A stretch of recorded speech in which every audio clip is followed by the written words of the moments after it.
Thank you so much for tuning in to another episode of Emotions. Omenesa here. This is a show where I encourage you and I remind you that if you are not in control of your emotions will be in control of you. We talk about everything on this show, everything under the sun. And today we will be talking on divorce. Divorce is it's almost like an F word. It's almost like the S word or like an F word. People don't want to talk about it. I know a lot of people who are separated and they've been separated for 15 to 18 to 20 years, but they cannot sign that divorce paper. How can I be divorced? But you've been separated for 15 years. So that tells me that that word divorce comes with some kind of stigma. And I have just noticed that there are a lot of men and women staying in their marriages, dying on a daily basis. I mean, dying emotionally, dying financially, dying spiritually. They are suffering from domestic violence. They are dealing with all kinds of pain, different levels of pain, but they are told to just hang in there and just stay in there. And even though I am not an advocate for divorce, I am a married woman and I have gone through all kinds of upheavals in my marriage. And it's so funny because just this morning, like my husband and I were like, we were laughing and we were like, wow, we cannot believe that we are still married.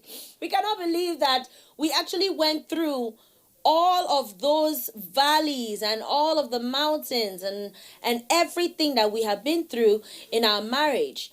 There are some people who can really, really hang in there because it is not a detriment to their physical life. And then there are some people that even if it's not a detriment to their physical life, but they just know that they can no longer take it. Maybe the age gap is too much. Maybe their career path, maybe they are on two different boats going to two different destinations entirely, so they just decide to split. And then we also have people who have children, and so they think about their children and, oh, should I stay in this marriage, because what would the children say, and I don't want them to grow up in a broken way and all of that. So there is so much that people consider when they want to divorce. But I would want to say this to you, my viewer, is the word divorce, first of all, is not an F word. There are some people who really cannot afford to stay in a toxic marriage. Actually, nobody should be able to afford to stay in a toxic marriage. And people who leave their marriages, some people really, really regret. And then I know people who they thank God and they actually say, if I did not come out of that marriage, I will be dead today. If I did not come out of that marriage, I wouldn't even have been able to have children with this new person. So that's really, really what I want us to talk about today. Is I want us to talk about the stigmatization that comes with divorce. I want us to also talk about, okay, so life after divorce. What happens after you have been divorced? The way that people view you, the things that people say, but most of all, the way that you view yourself. What has changed on the inside of you? How do you get into a new relationship, if you even get into a new relationship? I would also want to tackle that the giants that you faced in that past marriage. Are you working on yourself to make sure that you're not taking those giants into the next marriage? Or maybe your choices would be different, like your choice in a spouse would be different. And I can't really do justice to this topic because I am not divorced, even though, trust me, we have considered it before in the past. I actually called a lawyer. I was so adamant about it. But my husband and I went for counseling and we went for therapy and we went for all of that. But I can tell you that it is not easy to be in a dysfunctional marriage. It is not easy to watch you and your spouse drifting apart, drifting away. both of you seem to be like from two different worlds. It is not easy to stomach emotional abuse where there is no connectivity, where there is manipulation, where there is fighting all the time. And also in our case, there was spiritual manipulation as well, because we are Christians, and then we also happen to be pastors. And so we were so quick at reciting Bible scriptures and how the wife should be submissive. And then I'll be, yes, but your husband has to also love the wife. And then it will now open a channel to her being submissive and all of that. And then I now find out that even when, okay, all the loving is being done and all the submission is being done, but there are also a few gaps that are in marriage, that love is not enough. Love is not enough to sustain a marriage. Character, integrity, being compatible. For goodness sake, like, you cannot marry somebody who is like 80 years old and you're 20, and then like you really, like, you guys are worlds apart. You are just worlds apart. Now, can we do things to bring you people closer? Because, God hates divorce. Like, you do know that God hates divorce. And, since he hates divorce, I am just going to keep on walking around with a broken leg and no eye. And maybe like tomorrow, I will have like no arms, because God hates divorce. And maybe God would also wants me to also be dead by the time that she has finished beating me to where I drop dead, or vice versa. My point is that some people, unfortunately, like, some people like just need to say, hey, touches, bye. Like, some people really do need to say that. It is not every marriage that can be sustained or be sustainable. And that's what my guest is going to talk about today, and how she lived through her healing process. Because I hope you know that divorce is just like death. It is literally just like losing somebody, because you are losing a part of you. You are losing a routine. You are losing a familiarity. So you're starting a whole new life, a brand new chapter in your life. And then the worst thing is that the society will not even allow you to even heal properly, and they are judging you and everything. And then you even begin to question your own self. Am I even making the right decision, or did I make the right decision, and whatever. So my guest is going to talk about that today, so stay tuned.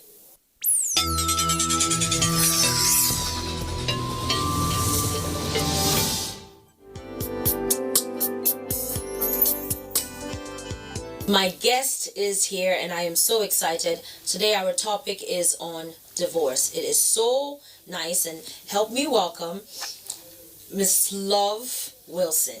Thank you. Thank you so much for being here. And thank you for having me. Thank you. Thank you. You're welcome. So, such a heavy topic. I'll just go straight to it. Why did you divorce? When you introduced the topic, and I was smiling, and I'm wondering, why are you even smiling? It's a tough topic. Yes. Okay, let me be serious. Let me be serious about it. Okay, that's really so direct. Why did I divorce? Part of my story, one of the things I would state clearly that affected my relationship is the fact that we had this age difference that's really crazy. I was 22 at the time, he was 33. So 11 years. And I was really young, not very exposed, I didn't know too much. He, on the other side, he's very exposed, experienced, knowledgeable, vast, And then it was so obvious at the time that these two people, we are not on the same page. Like, the way he's thinking and my thought process, when there was no meeting point. Like, I'm trying so hard to come up here, and he's just way up there. And at some point, his patience to really groom me and bring me up was, so it was really hard. It was really hard, and it was becoming too obvious that, how did this even happen in the first place? These people look like, how you say, an uncle and a niece. So it was weird. It was weird. And he when he eventually came to terms with the reality that this ain't gonna work. I mean, she doesn't really fit in well, looking at what I intend to do with my life. I know at where I was at that time, I probably wasn't the right help he needed. Right, help meet. Yes, because of the things he wanted to get involved with in ministry and in other areas of his life. So it was a whole struggle. We were in and out, in and out. We are here today, tomorrow, and that was a lot of emotional stress and turn on my flesh. So it was really ripping off my life. You know, I didn't enjoy stability for a long time because I was in between locations. Like, I'm with my sister, I'm with my parents, and it was just a whole mess. It was a whole mess. And through this, Omenesa, God intends for our marriage to glorify his name. He wants our relationship, our homes to glorify him. He wants us to bring him glory. And if that's not happening, that can't be God's plan. Did you seek counseling? Like, did you seek every other medium? Because basically, divorce, they say, should be the last resort. I agree. So, did you do all of that? Oh, my darling. We did all of that and even more. I remember the last section of that we had was in his uncle's house somewhere in Kaduna. We had to go there for a week. We stayed in a room. The man talked, prayed, counseled. But what happened in our case when we knew that this is it, like we knew, was after that phase of our life, we came back from that counseling and then we made some, commitment to say, let's make this happen and all. Then shortly afterwards, he got scholarship to go abroad to study. And that was like 4 months after that counseling section. And he went abroad to study. And 2 months after that, he called me and says, love, I have taken out time to review our relationship. And I really think that you should just move on with your life. So, he called you for a divorce?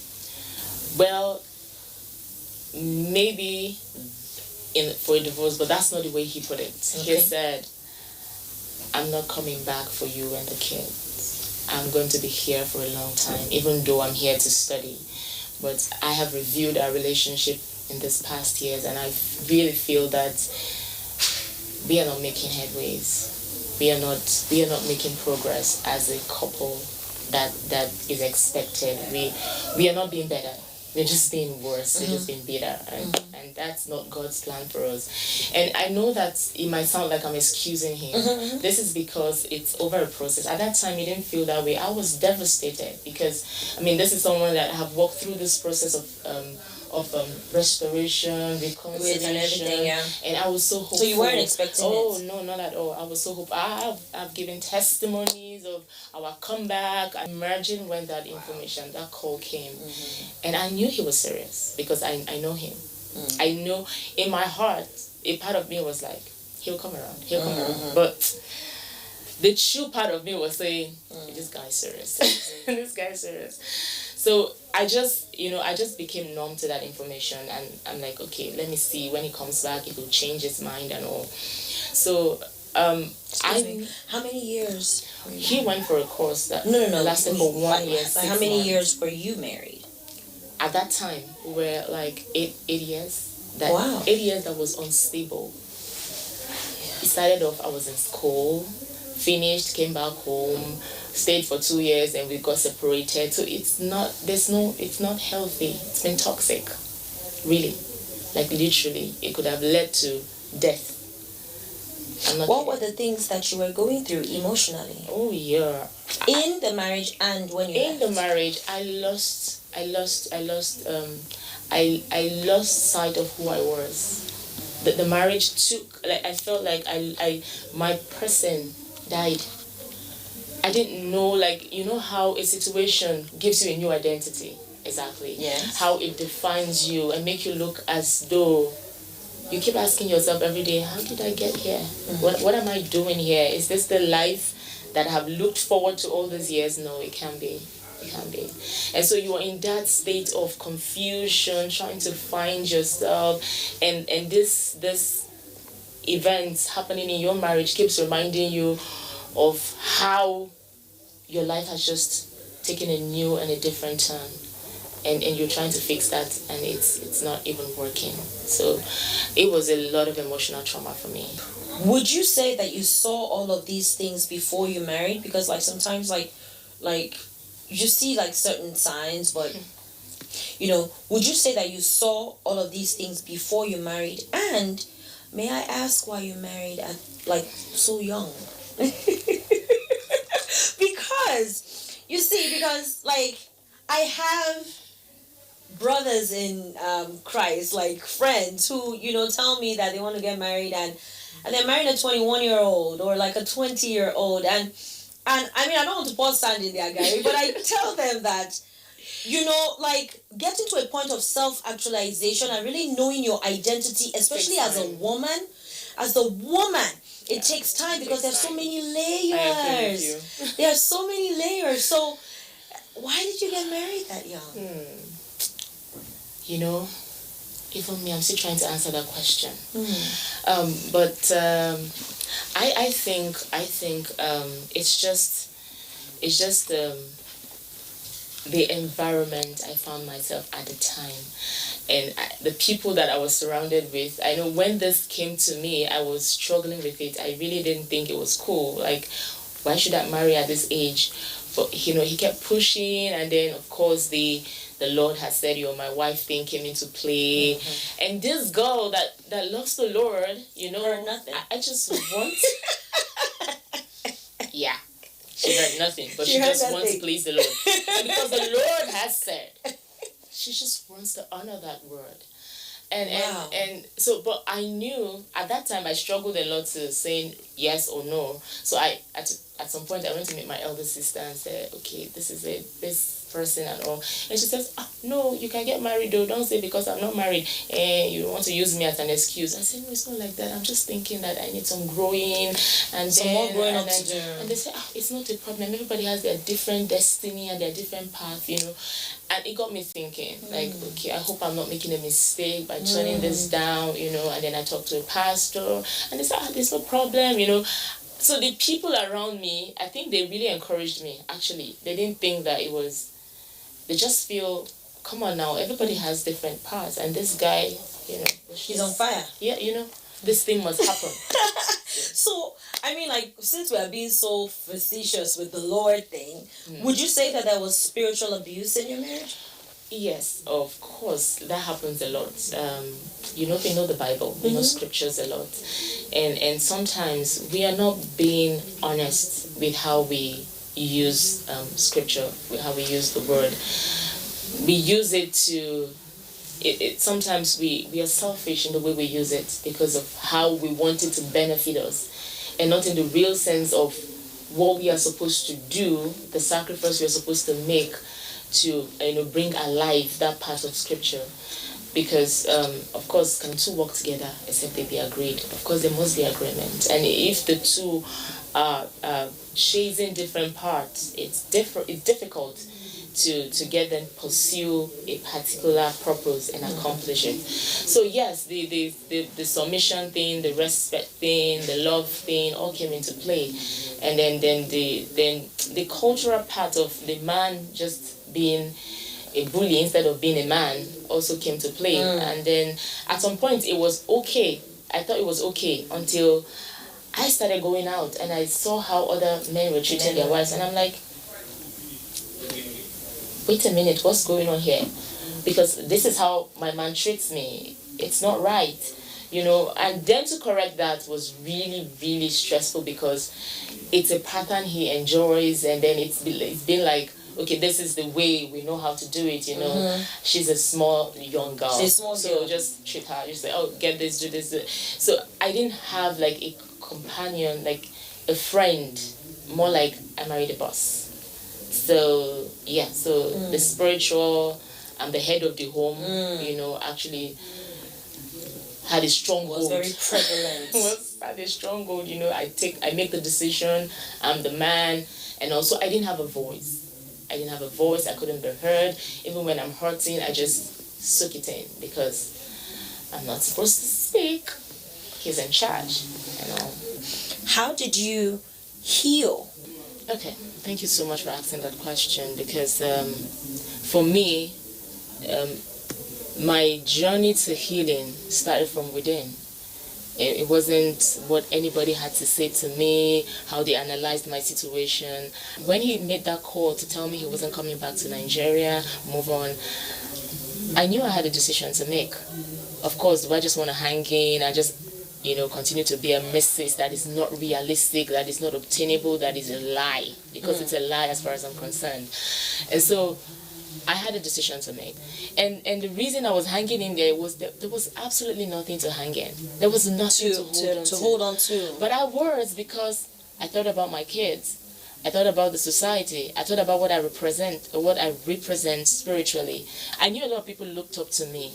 And I wouldn't want to be that example that is not correct. So because of that, I just didn't want to be in that place that is so questionable. So it was easier to just stay in here and just be okay. How's your husband? He's studying abroad. He's fine. We're good. But that's a lie. But that's a lie. There's no home. There's no family. There's nothing. There's nothing. There's absolutely nothing. And then you're just dying by the day because you're trying to protect an image that you don't even have in the first place. And I remember the judge when she was giving the final judgment, and she said, I believe you, your words are credible, and I am signing this for you.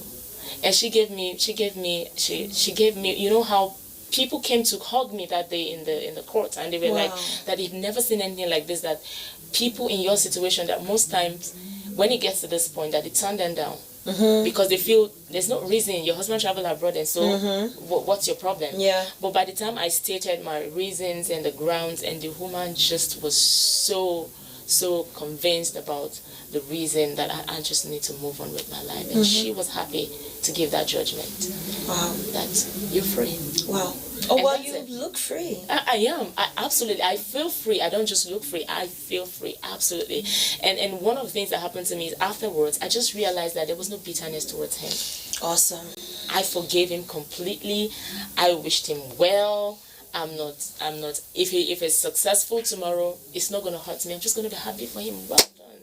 I'm so happy for you.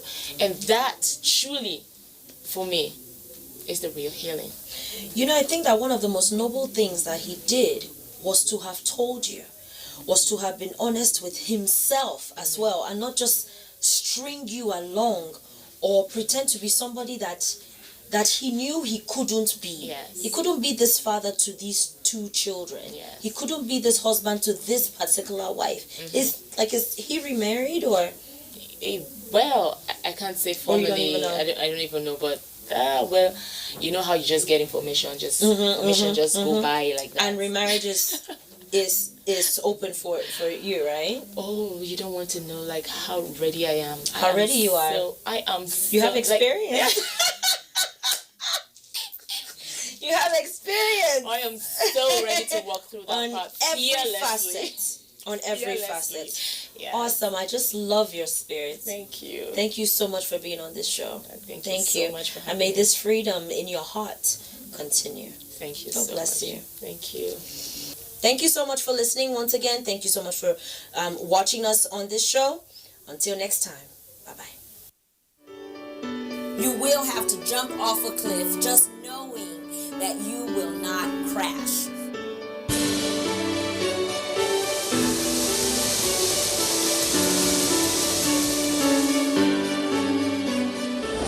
Let me tell you, everybody has their baggage and everybody has their demon. So you might as well deal with your own demon and everything will work out fine.